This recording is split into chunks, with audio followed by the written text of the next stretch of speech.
Friends, trading में अगर कोई सिंपल इंडिकेटर है तो वह सुपर ट्रेंड है।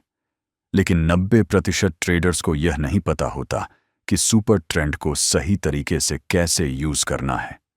इस वीडियो में हम सुपर ट्रेंड को एडवांस लेवल पर समझेंगे और सीखेंगे कि कैसे सुपर ट्रेंड को प्राइस एक्शन के साथ कंबाइन करके ट्रेड करना है ताकि फेक सिग्नल से बचा जा सके।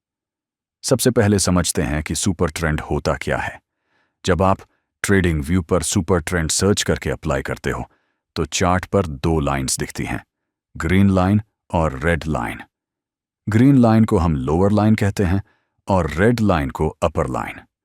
जब प्राइस ग्रीन लाइन के ऊपर होता है तो इसका मतलब अप ट्रेंड होता है, और जब प्राइस रेड लाइन के नीचे होता है तो इसका मतलब डाउन ट्रेंड होता है।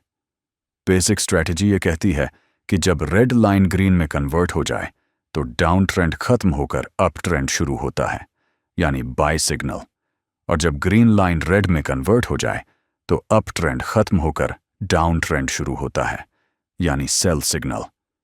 लेकिन प्रॉब्लम यह है कि सिर्फ इसी बेसिक स्ट्रैटेजी को यूज करके 90% ट्रेडर्स लॉस करते हैं, क्योंकि सुपर ट्रेंड कई बार फेक सिग्नल्स देता है। खासकर साइडवेज मार्केट में यह बार बार बाय और सेल सिग्नल देता है और ट्रेडर्स कंफ्यूज हो जाते हैं।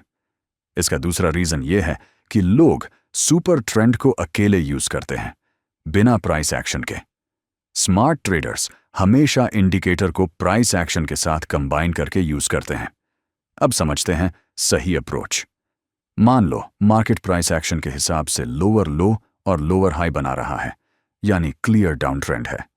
साथ ही प्राइस सुपर ट्रेंड की रेड लाइन के नीचे है, यानी सुपर ट्रेंड भी डाउन ट्रेंड कंफर्म कर रहा है। इस सिचुएशन में हम ट्रेंड लाइन ड्रॉ कर सकते हैं। अब अगर प्राइस ट्रेंड लाइन को ब्रेक करता है और रीसेंट स्विंग हाई भी ब्रेक हो जाता है तो यह पॉसिबल ट्रेंड रिवर्सल का सिग्नल हो सकता है। लेकिन तुरंत एंट्री नहीं लेनी है, क्योंकि यह फेक ब्रेकआउट भी हो सकता है। यहां हम सुपर ट्रेंड से कॉन्फर्मेशन लेते हैं।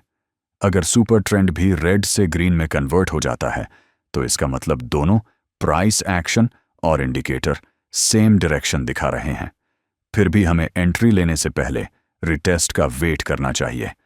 जब प्राइस वापस ट्रेंड लाइन के पास आता है और बुलिश कैंडल का सिग्नल देता है तब हम बाय में एंट्री ले सकते हैं। स्टॉप लॉस बुलिश कैंडल के लो के नीचे रहेगा और प्रॉफिट टारगेट के लिए हम सुपर ट्रेंड का यूज कर सकते हैं। जब तक सुपर ट्रेंड चेंज ना दिखाए तब तक ट्रेड होल्ड कर सकते हैं। इसी तरह डाउन ट्रेंड में भी अप्रोच सेम रहेगा। अगर प्राइस ट्रेंड लाइन के पास आता है और बेरिश कैंडल का सिग्नल देता है और सुपर ट्रेंड भी डाउन ट्रेंड दिखा रहा है तब सेल एंट्री ले सकते हैं। स्टॉप लॉस कैंडल के हाई के ऊपर और टारगेट सपोर्ट के पास या सुपर ट्रेंड ट्रेलिंग के बेसिस पर रखा जा सकता है। लेकिन एक बहुत इंपॉर्टेंट बात, हर ब्रेकआउट वैलिड नहीं होता। अगर सिर्फ ट्रेंड लाइन ब्रेक हुआ है लेकिन रीसेंट स्विंग ब्रेक नहीं हुआ और सुपर ट्रेंड अभी भी डाउन ट्रेंड दिखा रहा है तो हमें ट्रेड अवॉइड करना चाहिए।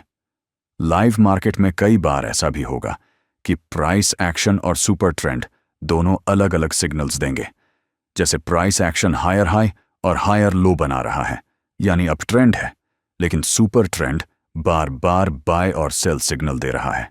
ऐसे केसेस में हमेशा प्रायोरिटी प्राइस एक्शन को देनी चाहिए, क्योंकि इंडिकेटर हमेशा प्राइस को फॉलो करता है, लीड नहीं करता।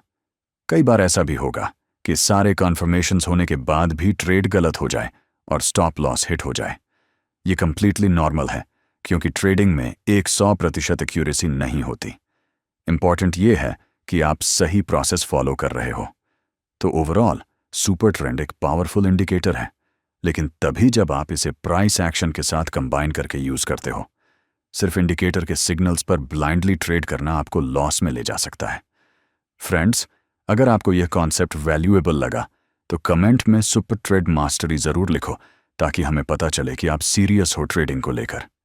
और अगर आप ट्रेडिंग में कंसिस्टेंसी लाना चाहते हो तो वेल्थ वॉक को सब्सक्राइब करना मत भूलना।